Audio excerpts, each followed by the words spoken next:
जी अस्सलाम वालेकुम dear students, हमारा जो बेटा है फर्स्ट ईयर का एक टॉपिक हमारा चल चुका है स्टिचोमेट्री से रिलेटेड।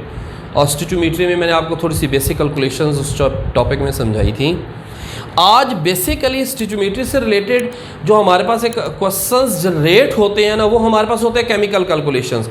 तो इसके लिए स्टिचोमेट्री का होना भी बहुत इंपॉर्टेंट है और बेसिक इन्फॉर्मेशन का होना बहुत ज़रूरी है कि बेसिकली हम नंबर ऑफ मोल्स या नंबर ऑफ पार्टिकल्स को कैसे कैलकुलेट करते हैं। तो आप ज़रा बेटा देखें, आज हमारा एक छोटा सा इस पूरे चैप्टर का एक छोटा सा रिव्यू है, क्योंकि फिर ये हमें हेल्प करेगा लिमिटिंग रिएक्टेंट को फाइंड करने के लिए।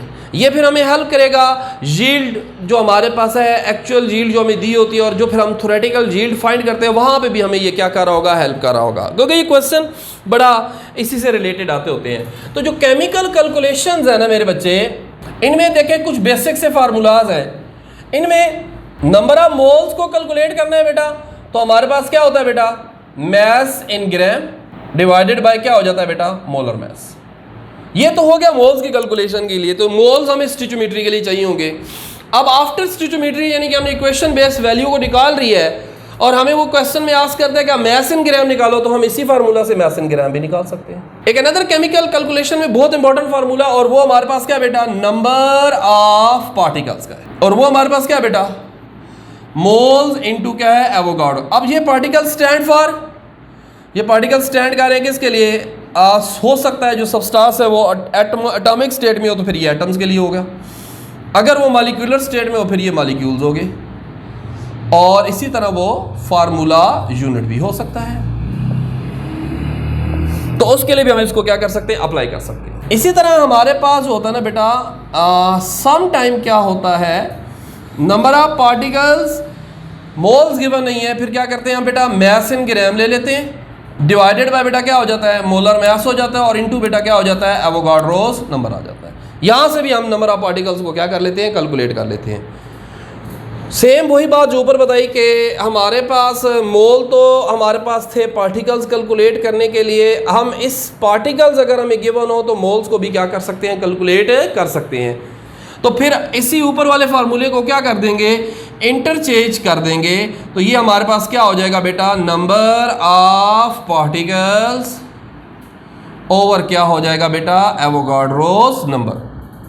इसी सेंस में सम टाइम वो हमें मैस कैलकुलेट करने का क्या देता है, तो फिर हमारे पास जो है मेरे बच्चे क्या होता है, mass in gram will be equal to क्या हो जाएगा, number of particles divided by बेटा क्या हो जाएगा, एवोगाड्रोस नंबर, और मल्टीप्लाई बाय क्या हो जाता है, मोलर मैस।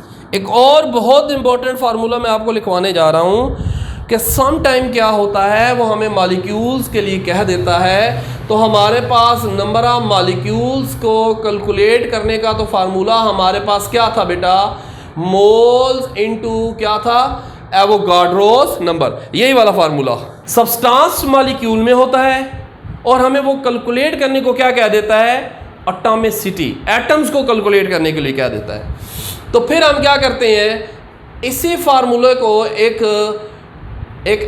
एक और इसको छोटी सी स्मार्ट लुक देते हैं। तो हमारे पास क्या आ जाता है, number of atom will be equal to क्या होता है, moles into Avogadro's number multiply by क्या हो जाएगा बेटा, एटॉमिसिटी हो जाएगा। तो यहां से नंबर ऑफ एटम, बट ये किसके लिए फार्मूला अप्लाई होगा, ये याद रखिएगा कि जब हमें मॉलिक्यूल्स दिए हो और हमने कैलकुलेट क्या करने हो, नंबर ऑफ एटम्स जो हैं वो कैलकुलेट करने हो। तो ये हमारे वो फार्मूलाज हैं जो हमारे बेसिकली केमिकल कैलकुलेशन में हमें स्टेप 1 में हमें अप्लाई होंगे। स्टेप 1 में अप्लाई होने के बाद ये फिर ऑनवर्ड आगे हमारे पास क्या करेंगे, हमें हेल्प करेंगे। सो जस्ट एक क्वेश्चन सॉल्व करते हैं। व्हेन 49, मैं अपनी तरफ से क्वेश्चन को ऐड कर रहा हूँ ताकि ये सब के लिए हेल्पफुल है। 49 gram of sulphuric acid dissolve in water. तो क्या फाइंड आउट करें, पहला question number of moles find करें, फिर क्वेश्चन क्या है, number of molecules find out करें। देन क्या कहता है, number of hydrogen ion find करें। देन क्या कह रहा है, number of sulphate ion find करें। फिर क्या कह रहा है, mass ऑफ आइंस भी फाइंड आउट करके दें। तो ये क्वेश्चन आपको बहुत ज़्यादा हेल्प करेगा।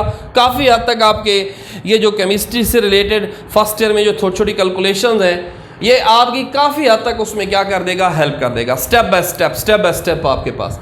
सो फर्स्ट ऑफ ऑल देखें, हम सॉल्यूशन की तरफ चलते हैं। तो हमने क्या फाइंड करना है, नंबर ऑफ मोल्स। तो क्या है हमारे पास, मैस इन ग्राम और डिवाइडेड बाय क्या है, मोलर मैस। मोलर मैस आप यहां पे निकाल लें, molar mass of H2SO4 1 into 2 plus 32 16 into 4 it will be equal to 98 ग्राम पर मोल। नंबर ऑफ मोल्स कैलकुलेट करने थे आपने, तो हमारे पास क्या हो गया बेटा, number of moles mess in ग्राम कितना था 49 डिवाइडेड बाय बेटा क्या हो गया, मोलर मैस। तो ये हमारे पास आ गए बेटा 0.5 मोल्स।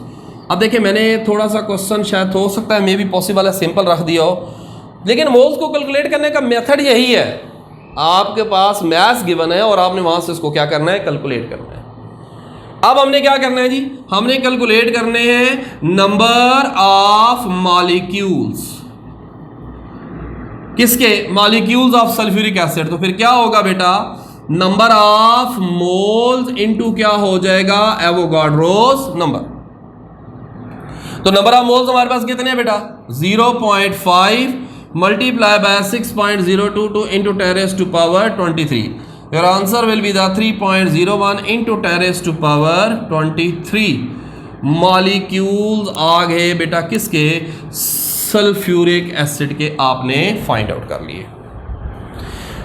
अब बेटा देखें, अब वो नेक्स्ट टर्म में जो कह रहा है वो क्या कह रहा है, calculate the number of ions. अब हमने नंबर ऑफ आइंस को कैलकुलेट करना है, तो आप सबसे पहले क्या करोगे, सल्फ्यूरिक एसिड को आयोनाइज करोगे। तो H2SO4 ये आयोनाइज हो रहा है इन वाटर, और तो ये क्या प्रोड्यूस कर रहा है, हाइड्रोजन आइन एंड सल्फेट आइन। यहां से आपको रेशियोज निकल रही हैं, क्योंकि अभी आपके पास नंबर ऑफ मॉलिक्यूल्स हैं, तो आपके नंबर ऑफ आइंस कैलकुलेट करना बहुत आसान है। तो हमारे पास हम सबसे पहले रिलेशन बनाते हैं सल्फ्यूरिक एसिड और हाइड्रोजन आइन का। एक मॉलिक्यूल जो सल्फ्यूरिक एसिड का है वो कितने हाइड्रोजन आइन दे रहा है, 2। हमारे पास कितने मॉलिक्यूल निकले हुए हैं, ये कितने देगा, इसको फाइंड करना है। तो x will be equal to क्या होगा, 3.01 इंटू 10⁻23। तो ये क्या आ जाएगा, 6.022 इंटू 10⁻23 हाइड्रोजन आइंस आ जाएंगे बेटा। आप इसी की तरह साथ सल्फेट आइंस भी निकालें। तो हम फिर बनाते हैं रिलेशन, H2SO4 हमें कितने सल्फेट आइन दे रहा है, 1 मॉलिक्यूल ऑफ H2SO4 जब आयोनाइज होता है तो एक मॉलिक्यूल दे रहा है किसका, सल्फेट आइन का। हमारे पास कितने हैं, 3.01 इंटू 10⁻23।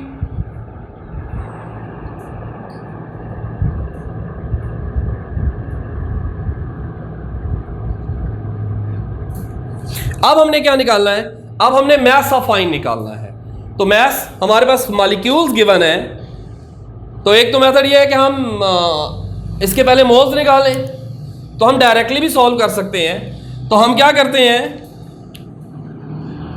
नंबर ऑफ हाइड्रोजन आइन अभी आपको बताया था, इसको निकालने के लिए मैंने मैस ऑफ हाइड्रोजन आइन जो है इसको निकालने के लिए क्या कहा था हमने, नंबर ऑफ हाइड्रोजन आइन को डिवाइड कर देंगे किससे, एवोगाड्रोस नंबर से, और इसको मल्टीप्लाई कर देंगे किससे, मोलर मैस ऑफ हाइड्रोजन आइन से। तो नंबर ऑफ हाइड्रोजन आइन हमारे पास कितने आए हुए हैं, 6.022 इंटू 10⁻23, 6.022 इंटू 10⁻23, और मोलर मैस क्या है 1.088, जिसको राउंड ऑफ करके हमने वहां। तो इसका मतलब मैस ऑफ हमारे पास जो हाइड्रोजन आइन जो सल्फ्यूरिक एसिड से आयोनाइजेशन से प्रोड्यूस हो रहा है वो एक्चुअली हमारे पास कितना है, 1 ग्राम है। अब आप देखें मैस ऑफ सल्फेट आइन निकालना है हमने, तो ये किसकी इक्वल होगा, नंबर ऑफ सल्फेट आइन डिवाइडेड बाय क्या होगा, एवोगाड्रोज नंबर मल्टीप्लाई बाय क्या हो जाएगा, मोलर मास ऑफ किसका, सल्फेट आइन का। नंबर ऑफ सल्फेट आइन कितने बेटा, 3.01 इंटू 10⁻⁴ क्या हो गया 23, 6.022 इंटू 10⁻⁴ क्या होगा 23, और सल्फेट आइन का जो मोलर मास आता है वो बेटा कितना है 96 आता है। जब हम इसको सॉल्व करेंगे तो ये आई थिंक सो ज़रा इसको सॉल्व करके देना बेटा ओवर 48 ग्राम।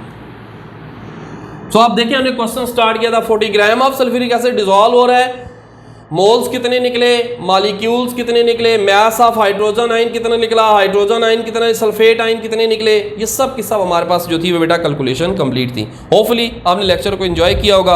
ये हमारा बेसिक सा लेक्चर था, इससे आपकी ग्रिप बनेगी, आप खुद क्वेश्चन डेवलप करें।